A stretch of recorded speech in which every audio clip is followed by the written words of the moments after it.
Salut les snipers, c'est Alex. Dans cette vidéo, nous allons voir ensemble comment trader avec l'indicateur MACD. Le MACD, c'est un indicateur que j'utilise peu. Par contre, je l'ai beaucoup utilisé dans le passé parce qu'il m'a permis de comprendre certaines choses vis-à-vis du marché que je vais vous parler dans cette vidéo. L'indicateur MACD, déjà, il est très connu et dans cette vidéo, on va un peu le désacraliser. C'est-à-dire qu'on va faire en sorte de le comprendre et de voir son utilité propre, précise, sans trop de blabla, parce que souvent le MACD est source théorie un peu compliquée, etc. Le MACD, c'est tout simplement la différence entre deux moyennes mobiles exponentielles de deux périodes différentes.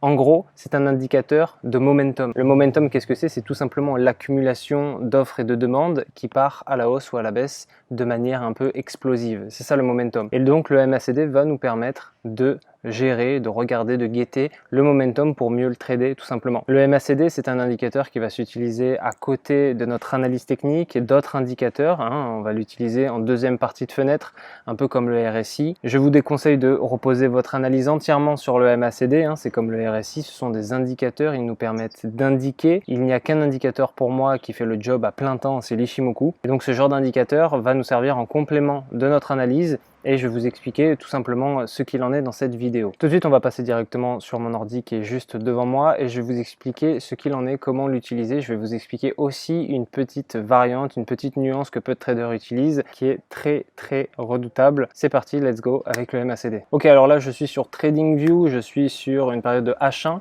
L'idéal avec le MACD, en fait, pour vous expliquer, c'est que c'est un indicateur de momentum. Le momentum, il apparaît souvent sur du court terme, sur du moyen terme. Donc, court terme, on va se placer sur du M1, du M5, du M15 et moyen terme, du M30, du H1. Donc ici, je suis sur un graphique de H1 et on peut remarquer directement comment se compose le MACD. Le MACD, on pourrait croire que c'est comme l'indicateur volume, c'est pas tout à fait la même chose, mais il se représente de la même manière, c'est-à-dire avec des barres de couleurs différentes, verte, rouge, et avec aussi les deux fameuses moyennes mobiles, parce que c'est, je vous rappelle, c'est l'écart entre deux moyennes mobiles exponentielles de différentes périodes. Donc le MACD, c'est que ça.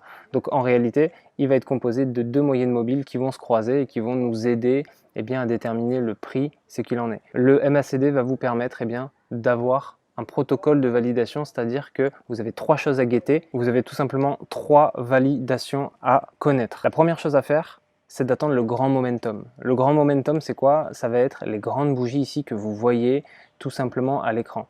Le grand momentum, c'est quand il y a une grande bougie, qu'elle soit haussière ou baissière, vous êtes sûr que vous êtes sur un grand momentum. Alors, soit vous êtes de l'école de ceux qui va trader le grand momentum, c'est-à-dire dès que vous voyez une bougie haussière, par exemple, vous allez trader à la hausse, ce que je vous déconseille de faire, parce que le momentum, il est difficile de l'anticiper, mais il va être plus simple de trader l'après-momentum. Donc quand vous voyez une grande bougie haussière, vous faites quoi? Vous tradez par exemple à la baisse, tout simplement. Ça va être notre première validation. On attend et on guette le premier momentum. Personnellement, ce que j'aime faire, c'est en premier temps, j'attends le momentum. Donc ici, par exemple, j'ai une grande bougie qui va m'indiquer le prix. Deuxièmement, j'attends que le mouvement s'essouffle. Vous voyez qu'après le momentum, généralement, il y a une partie qui est plus de couleur pastel, que ça soit à la hausse ou à la baisse. Donc là, j'attends que le mouvement il s'essouffle. Et enfin, j'attends que les IMA croisent comme dans une stratégie d'IMA, c'est-à-dire les moyennes mobiles vont croiser. Donc j'ai un protocole et j'ai trois validations.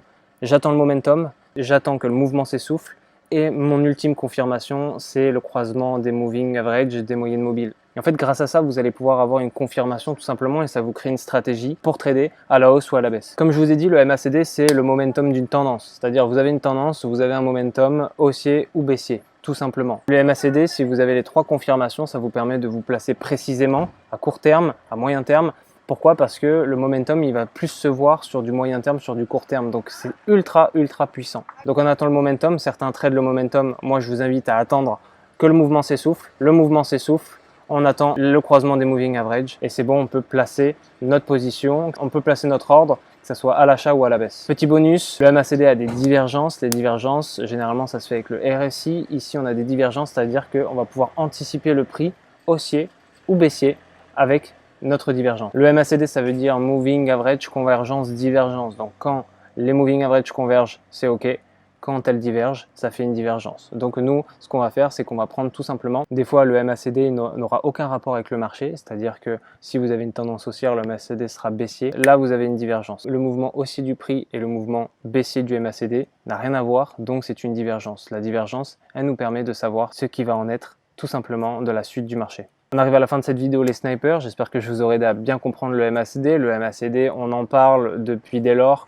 on le sacralise, on fait en sorte que voilà, le MACD c'est la base des indicateurs. Le MACD est très puissant, pour moi ce n'est pas le meilleur des indicateurs, mais il peut être très utile si vous vous familiarisez avec, et il peut rendre vraiment de très bons signaux à terme en suivant le protocole que je vous ai donné. Attention, la MACD, toujours en complément de l'analyse technique, toujours en complément d'autres indicateurs comme l'Ishimoku, d'autres indicateurs de bougies, par exemple les Enkanashi. MACD Enkanashi, franchement, c'est une stratégie qui peut être très puissante, mais vous avez vu déjà, rien qu'avec l'indicateur, vous avez déjà une suite de stratégies et c'est ça qui est intéressant. On arrive à la fin de cette vidéo les snipers. Si vous souhaitez faire du profit grâce à un indicateur, si vous n'avez pas le temps, je vous invite à cliquer sur le lien dans la description où vous retrouverez 1 heure de formation offerte avec moi qui vous expliquera absolument tout ce que vous devez savoir de l'analyse technique jusqu'à faire du profit avec un indicateur. Tout ceci gratuitement offert, lien dans la description. Et pour tous les autres qui sont déter, on se retrouve dans le lobby. Ciao!